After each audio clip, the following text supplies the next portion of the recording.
Hello बच्चों, कैसे हैं आप सभी। तो आज हम बात करेंगे प्रकाश के परावर्तन और अपवर्तन के बारे में। ध्यान से वीडियो को देखते रहें, 100% आपके वीडियो समझ में आएगी। बिल्कुल डिटेल में मैं आपको बताऊंगा, ठीक है बेटा।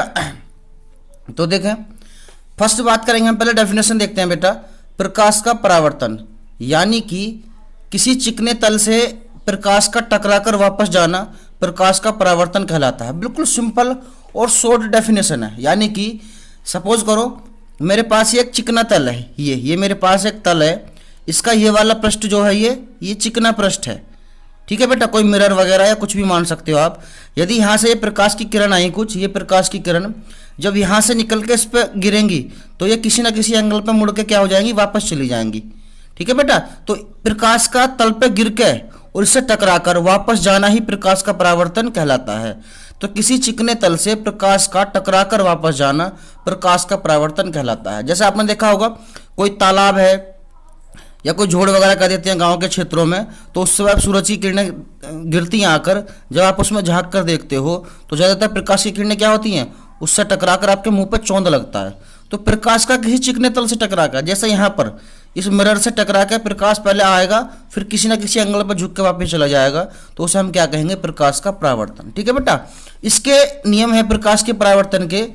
तो पहला नियम बेटा ये है इसका कि आपतित किरण, परावर्तित किरण तथा अभिलंब तीनों एक ही तल में उपस्थित होते हैं, ठीक है बेटा। हम इस डायग्राम में देखेंगे, ये मैंने आपके लिए एक छोटा सा डायग्राम बनाया बेटा, ध्यान से देखना। ये एक मिरर है, ये एक दर्पण है नीचे, ये यहाँ से कोई किरण निकल के आई, सपोज करो टॉर्च है यहाँ पर, यहाँ से किरण निकल के आई, तो आने वाली किरण को कहेंगे बेटा हम आपतित किरण। क्या कहेंगे, आपतित किरण। ये वह जो किरण आएगी इस बिंदु से ओ से टकराई, यहाँ पे ओ बिंदु मान के चलते हैं, टकराकर ऐसे चली गई, तो टकराकर जाने वाली किरण को कहेंगे बेटा परावर्तित किरण। और जो इसका सेंटर होगा इन दोनों का, ये इसे कहेंगे हम अभिलंब यानी कि नॉर्मल।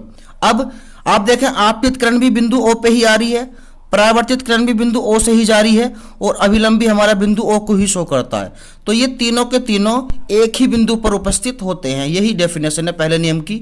आपतित किरण, परावर्तित किरण तथा अभिलंब तीनों एक ही तल में उपस्थित होते हैं।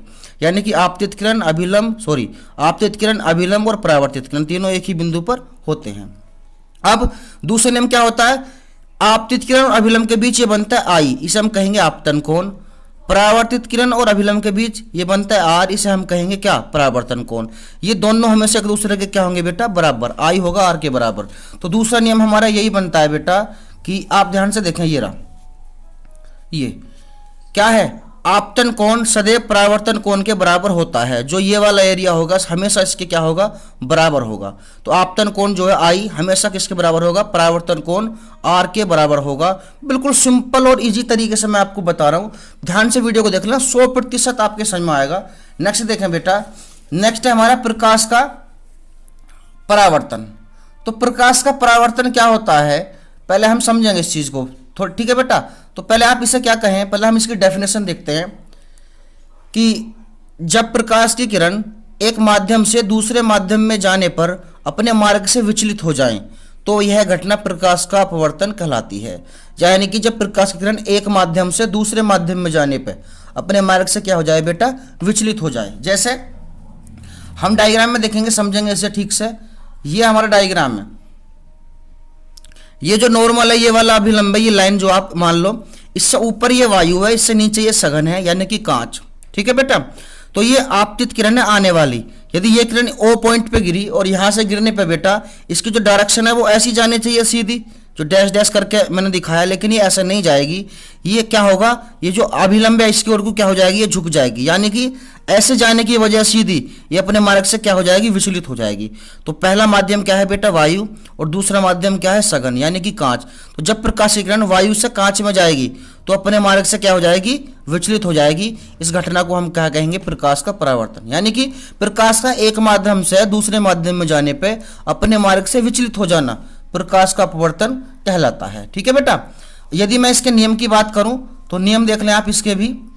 देखो पहला नियम क्या बनता है, आपतित किरण बिंदु ओ पे आई, अपवर्तित किरण बिंदु ओ से गई, अभिलंब भी बिंदु ओ को ही शो कर रहा है, तो तीनों के तीनों एक ही तल बिंदु पर उपस्थित होते हैं। यही पहला नियम है बेटा कि आपतित किरण, अपवर्तित किरण तथा अभिलंब तथा आपतन बिंदु पर अभिलंब तीनों एक ही तल में होते हैं। यही मैंने डायग्राम में बताया आपको, ध्यान से देखें।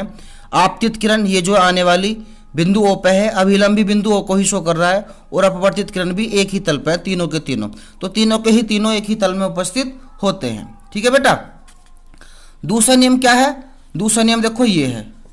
दूसरा नियम थोड़ा ध्यान से देखें, मैंने इसकी डेफिनेशन लिखवाई है, लेकिन डेफिनेशन में आपको समझाऊंगा। साइन आई बटे साइन आर बराबर नियतांक। देखो बेटा, आई है आपतन कोण और आर है आपतन कोण। तो आपतन कोण की जया, साइन को हम क्या कहते हैं? जया। आपतन कोण की जया, आर क्या है? अपवर्तन कोण की जया। दोनों का अनुपात क्या होता है? एक नियतांक होता है। ये दूसरा नियम है। आई बेटा आपतन कोण है, तो आपतन कोण की जया, और आर कौन सा कोण है? अपवर्तन। अपवर्तन कोण की जया। दोनों का अनुपात एक नियतांक होता है। ये आपका दूसरा नियम बनता है। एग्जाम में काफी बार ये क्वेश्चन आए हुए हैं, और ये क्वेश्चन अक्सर एग्जाम में पूछे जाते हैं। तो वीडियो को ध्यान से देख लें बेटा, और सभी क्वेश्चनों को नोट जरूर कर लें। ठीक है, थैंक यू।